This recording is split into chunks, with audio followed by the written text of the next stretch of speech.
저희가 베스트셀러 그림책으로 한글 떼기를 이제 그 3월 달에 출간을 했는데요. 저희 연구회의 그 문해력 분과 또 그림책을 사랑하는 그 문해력 분과 선생님들께서 이번에 한 몇 년 동안 고생하셔서 노하우를 이렇게 만들었습니다. 먼저 이렇게 만들게 된 처음 의도는요, 제가 이제 기획을 시작을 했는데요. 첫 번째 이유는, 2022 개정 교육과정에 이 내용이 들어갔더라고요. 한글 획득을 위한 기초교육 시간 확보를 위해 국어 시수 34시간 증배. 이 내용이 들어갔어요. 제가 2022 개정 교육과정 만들었던 교육과정 네트워크 지원단을 전국 네트워크 지원단에 참여하면서 2022 개정 교육과정이 2022년 12월에 발표되었는데 2021년도부터 그 기초 작업을 시작했잖아요. 그때부터 이런 한글 획득에 대한 내용들이 많이 이슈가 되고 있더라고요. 이제 그 이유 중에 하나가 코로나 영향이 좀 큰 것 같고요.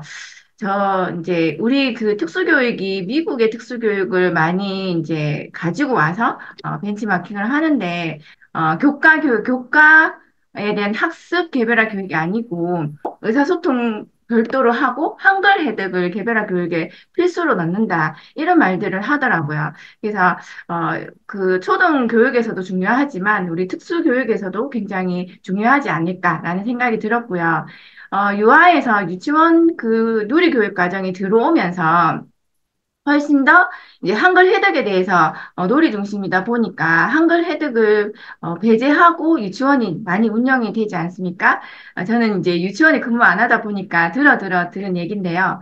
그러다 보니까 일반 그 유아들은 집에서 이런 한글 획득을 떼서 초등학교 입학하는 반면에 이제 우리 특수교육 대상 학생들은 유아 시기에 이런 한글 획득 부분이 아니면 그 언어적인 자극을 굉장히 많이 받아야 함에도 불구하고, 유치원에서 이런 그 한글 획득 교육이라고 말하면 안 되지만, 하여튼 그런 부분이 조금, 약해졌다. 그래서 대구교육청에서 이제 통계를 한번 내봤어요. 유아 누리교육과정이 바뀌면서 특수교육 대상 학생들만 유독 이런 한글 획득 부분에 많이 떨어지더라. 이런 얘기를 여러 가지 종합적으로 들으면서 그렇다면 우리가 특수교육에서 한글 획득에 대한 내용들이 굉장히 프로그램도 많고 일반에서도 그렇고 특수에서도 많이 노력을 하고 있는데 좀 재밌게 할 수 없을까라는 생각을 좀 했었고요. 그리고 초등 특수학급에서는 국어하고 수학 시술을 다 가지고 오다 보니까 국어 시술을 가지고 왔을 때 일반 쪽에서 특수교사한테 특수교육 대상 학생의 한글 획득을 강요하지 않을까 이런 그런 생각이 좀 들더라고요. 그래서 조금 마음이 안 좋고 그렇다면 우리가 미리 준비해야 되지 않을까라는 종합적인 생각으로 이 한글 떼기 시리즈를 기획을 하게 되었습니다. 이렇게 좀 재미있게 한글 떼는 것을 좀 만들었으면 좋겠다라는 생각이 들었고요.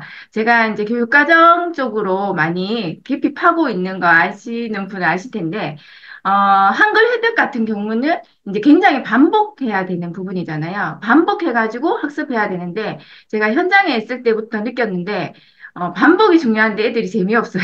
그래서 어떻게 하면 좀 재미있게 할 수 있을까? 반복과 재미, 이 두 마리 토끼를 잡을 수 있는 방법이 없을까라는 생각을 많이 했었고요.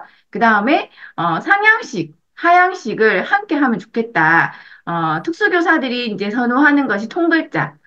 특수교육 대상 학생들이 보면 학생들이 통글자를 이제 쉽게 익히다 보니까 통글자 중심으로 이렇게 하는데 나중에 나이가 들면은 통글자를 보고 읽히지만 낱글자를 보면은 해석을 못하는 애들이 좀 많이 있잖아요. 그래서 그런 부분들 그렇다고 또 너무 파닉스 중심으로 이렇게 하다 보면은 또 아이들도 재미도 없을 뿐더러 의미를 모를 수 있겠다라는 그런 생각에서 상향식과 하향식을 함께 접목시킬 수 있는 방법은 그림책밖에 없다라는 생각을 했습니다.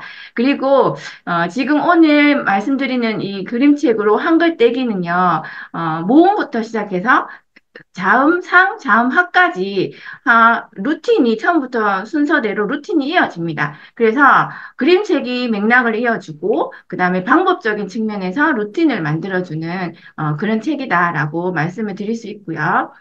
그다음에 마지막으로 저희 이선아 선생님이 영상 찍는다고 고생을 많이 하셨는데 그 파닉스 중심의 어떤 문자 헤든 영상부터 그다음에 그림책, 재미있는 노래 영상들 여러 가지들을 QR코드로 담았습니다. 그래서 그것을 혼자 학생이 루틴만 익힌다면 스스로 학습할 수 있도록 그리고 가정에 보내서 핸드폰만 있으면 부모님하고 함께 할 수 있도록 이런 것들을 한번 고려해 보았습니다. 그래서 한글 그림책으로 한글 떼기 구성은 모음편과 자음상편, 자음하편 이렇게 있는데요. 오늘 대표 저자이신 세 분이 차례대로 활용 방법에 대해서 설명을 드릴 예정입니다. 모음편의 그 목표 응가, 그 다음에 관련 그림책을 이렇게 안내해 드렸고요. 여기에 보시다시피 상향식과 그림책, 을 활용한 하향식이 함께 있습니다. 그리고 루틴은 이렇습니다. 먼저 그림책의 이야기를 듣고 핵심 어휘를 익히고 함께 노래하고 놀면서 소리 내며 익힙니다. 그 다음에 글자를 만들고 소리를 듣고 쓰고 그다음에 신나는 노래를 부르면서 일반화를 하도록 이런 루틴을 만들었습니다. 그래서 마지막에는 저희가 모음편에도 있지만 자음편에 더 많이 단어 카드가 있는데요. 이 뜻기 자료를 활용해서 그림 문자, 통문자, 그 다음에 낫글자, 이렇게 차례대로 익힐 수 있도록 단어 카드를 만들었습니다. 그래서 마지막에 이현희 선생님이 이 단어 카드를 이용해서 어떻게 학생들에게 한글 지도를 하는지 실습을 통해서 안내해 드리도록 하겠습니다. 그 다음에, 요렇게, 그림 글자, 요런 것들이 우리 저자들이 다 그렸습니다. 그래서 선생님들도 요리사 하면 학생들하고 이런 그림 문자 만들어 보는 것도 재밌을 것 같습니다.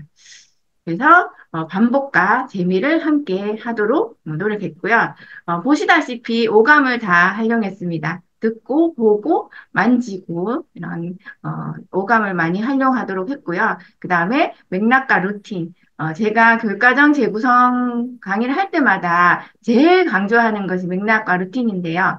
저는 현장에 있을 때 학생들에게 루틴을 만들어 주는 것들을 굉장히 중요하게 생각했거든요. 루틴만 만들어 주니까 학생들이 예측하고 기대해서 스스로 학습하는 것들이 조금씩 이루어지더라고요.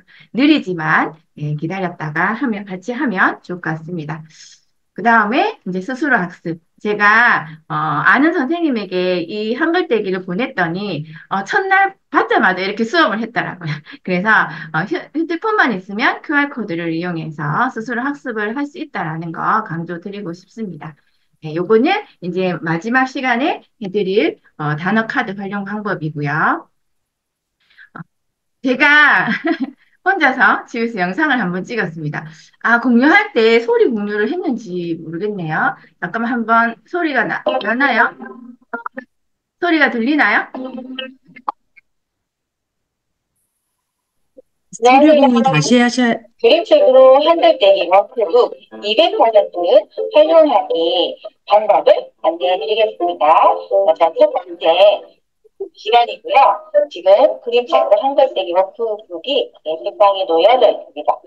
제가 그 중에서 한 개를 선택을 해서 전열법을 안내해드리도록 할게요. 지금 현재 책상 위에 있는 준비물을 보시면 네임펜이 색깔별로 있습니다. 제가 가지고 있는 색깔은 이거밖에 없지만 학교 현장에서는 잘 나는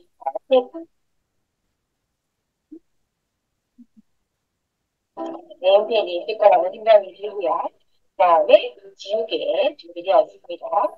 그리고 요즘 수면 포스트잇이 이렇게 크기별로 많이 나와 있더라고요. 그 크기별로 제가 한번 구입해서 준비해봤습니다. 그리고 서울 특징지 이렇게 준비되어 있고요. 그래서 화면에서 제가 학생들과 협업할 때 관련할 수 있는 꿀팁을 말씀드리도록 하겠습니다. 먼저 첫 번째 방법은요. 이 부록에 여러 가지 뜻기 자료들이 제시되어 있는데요. 그 중에서 제일 마지막에 있는 메커닉 박스를 어떻게 활용하는지 말씀드리겠습니다. 여기에 점선으로 전치사는 되어 있습니다. 이렇게 해서 여기서 이렇게 뜯어서요. 뜯어서 이네요. 이렇게 거기 박스 전치사로 전치사를 뜯어서요. 콩코피지 이렇게 한번 붙여보도록 하겠습니다.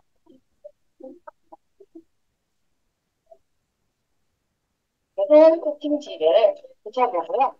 선생님들 이 손 코팅지 붙이고 나서 저는 지금 시간 관계상 이렇게 여백지를 바르지는 않고 바로 활용하겠는데요. 이렇게 크게 따라서 이렇게 바르시면 좋겠고요. 이렇게 하신 다음에 여러분 네임펜으로요. 이 손 코팅지에 글을 쓰게 되면 지우개로 깨끗이 지워져야 합니다. 제가 한번 써보도록 하겠습니다. 한, 네, 이렇게 자음과 본, 요 자리에, 쓰는 자리에, 그 안에 제가 글을 써보았어요. 이렇게 한 다음에 지우개를 한번 지워보도록 하겠습니다. 이렇게 지우개로 지워주시면, 네, 깨끗하게 지워 이렇게 학생들하고 1회3학에 한 번 쓰고 버리는 그런 구독의 듣기 자료가 아니라 여러 번 쓰고 지우는 활동을 통해서 반복 학습을 할 수 있습니다. 그리고 학생들이 선호하는 색깔로 함께 본인이 써도 좋겠지요. 이렇게 쓰기 활동을 하시고요. 그 다음에 반복 학습이 중요하잖아요. 그래서 이렇게 세트로 뭐 12가지 네임펜이 나오면 처음부터 첫 번째 색깔부터 첫 번째 색깔까지 차례대로 쓰기 활동을 시키신다면 학생들이 재밌어 하고 또 반복 효과도 있겠지요. 네, 이렇게 활용하시면 좋겠습니다. 네, 이렇게 참고 친구들은요. 네임펜으로 쓰고 지울 수 있는 장점이 있습니다. 그래서 이 안에, 워크북 안에도 다양하게 활용할 수 있는데요. 선생님에 따라서 여기 있는 글쓰기에 크기에 맞게 이렇게 붙이셔가지고 학생들이 바로바로 쓰고 지울 수 있도록 지도하시면 정말 200% 효과를 볼 수 있을 거라고 생각을 합니다. 그 다음에 또 한 가지 팁을 드리면요. 제가 이렇게 투명 포스트잇을 보여주었다고 말씀드렸죠. 이 투명 포스트잇이면 펜코팅지하고 다르게 네임펜으로 써도 지워지지 않습니다. 그래서 선생님들이 지도하실 때 어느 것을 활용하는 것이 효과적인지에 따라서 투명 포스트잇이나 펜코팅지를 어디에 활용할 것인가는 선생님들께서 결정을 하시고요. 저는 투명 포스트잇이 좋은 게 여기에 보시면 글자 쓰는 활동이 있습니다. 여기에 이렇게 붙이셔가지고 학생들에게 그림책에 나오는 글자를 지도할 때 보세요. 사자, 사, 사, 사 이렇게 쓰게 합니다. 그러면 이렇게 사자가 완성되었죠. 그 다음에 이거를 뜯다가 옆에 있는 에코리카스에 이렇게 붙이시면 글자를 옆에 빈칸에다가 완성할 수 있습니다. 자, 이렇게 한 번도 쓸 수 있다는 거죠. 이렇게 해서 저는 노트 있잖아요, 선생님들. 학생들 노트에다가 붙여주는데 이렇게 노트에다가 붙여줍니다. 이렇게 붙여주면 새롭게 글자를 쓸 수 있는 이벤트가 완성이 됩니다. 내가 글자를 따라 쓰게 할 때, 보고 쓰게 할 때, 자, 자, 이렇게 반복해서 공책에 붙여서 지도할 수가 있습니다. 그다음에 투명 포스트잇을 노트에 이렇게 붙여서 자기가 쓴 글자를 노트에 붙여서 쓸 수 있도록 지도하는 데 효과적이기 때문에 선생님들이 어떤 의도에서 활용할 것인가는 결정합니다. 네, 지도하시면 되겠습니다. 감사합니다. 많이 활용해 주세요. 네, 잘 보셨나요? 저는 그 현장에 있을 때, 교사로 있을 때, 코팅해서 쓰는 걸 되게 좋아했는데, 한 번은 이제 학습 자료를 코팅을 예쁘게 해서 만들어가지고 수업을 하는데, 이제 그 자폐성 장애가 막 낙서를 한 거예요. 그래서, 나의 소중한 내가 정성스럽게 만든 자료를 활용하지도 못하고, 호작질 한다고 하잖아요. 막 그렇게 했어요. 그래서 너무 속상해가지고 화를 냈더니, 걔가 당황했나 봐요. 정말 당황해서 지우개를 가지고 와서 막 지우는 거예요. 그래서 걔가 지우개를 지워준다는 걸 알고 지웠는지, 아니면 선생님한테 혼날까 봐 무서워서 지웠는지 잘 모르겠지만, 와, 정말 좋은 아이디어다. 그래서 고맙다 얘야 하면서 그다음부터 저는 이제 저렇게 그 네임펜으로 쓰고 지우는 활동을 계속해서 반복을 했어요. 그래서 그 교과서에도 뜻기 자료가 많은데 그것도 제가 코팅지를 붙여가지고 계속 쓰고 지우고 하는 활동들을 많이 했었거든요. 근데 그때는 제가 손 코팅지를 잘라서 작은 거는 잘라서 붙였는데 요즘은 그 포스트잇이 너무 잘 나왔더라고요. 투명 포스트잇이. 저것도 활용할 수 있는 꿀팁이 아닌가라는 생각이 들었습니다. 마지막으로 제가 교육과정 연계에 대해서 말씀을 드리고 싶어요. 저희가 그 한글을 지도하거나, 그 다음에 그림책 수업을 할 때, 저희가 교육과정 안에서 하면 금상첨화가 아니겠어요? 그래서, 제가, 요즘 하는 일이 2022 교육과정 분석하는 거예요. 저는 이런 거 분석하는 거 굉장히 좋아해가지고 해보는데, 이제 다학년인 특수학급에서는 이런 공동교육과정을 이렇게 분석을 해보시면 스펙트럼이 잘 연결이 돼요. 제가 그냥 문학만 예를 들어서 가지고 왔는데요. 어, 가, 1, 2학년 군에 학생들이 있을 것이고, 3, 4학년 군에도 있을 것이고, 5, 6학년 군에도 학생들이 있잖아요. 그러면 이번에 2022 개정 교육과정에는 성취 기준별로 해설이 다 있어요. 어떤 활동을 대표적으로 하는지에 대한 안내가 다 있거든요. 그래서 요즘 제가 이거를 분석하고 있답니다. 그중에서 이제 제가 문학을 보여드리면, 그림책이 좋은 게 제가 맥락을 이어준다고 말씀드렸잖아요. 그래서 그림책을 그냥 한글 떼기로만 하면, 1시간 안에 한글 떼기 수업만 하면은 교육과정 운영하기도 제한적이고, 또 학생들도 지루해야 하니까, 요렇게 이제 성취 기준을 가지고 와서, 플러스 되는 활동을 추가하시면 훨씬 더 좋을 것 같아요. 그래서 여기 요 라인들을 한번 보시면 추출해서 적용할 수 있는 성취 기준들이 많이 있답니다. 그래서 한번 보시면 좋을 것 같고요. 그 다음에 기본 교육과정을 제가 예, 기본 교육과정 쓰기를 가지고 왔는데요. 기본 교육과정도 보시면 이제 학년 군별로 이렇게 성취 기준이 연결이 되어 있어요. 그런 얘기 있잖아요. 성취 기준은 변경하고 수정할 수는 없지만, 타학년군으로 할 수는 없지만, 교육 내용은 가지고 올 수 있다라고 했잖아요. 그래서 중학생이더라도 중학생들이 지금 사물의 이름, 존재 상태, 동작을 나타내는 점성 그림, 요런 수업을 해야 되는 상황이지만, 같은 반에 있는 아이들이 삐적댄다고 한다면, 하위에 있는 교육 내용을 가지고 와서 수준이 다른 학생들을 지도할 수가 있지 않을까라는 생각이 듭니다.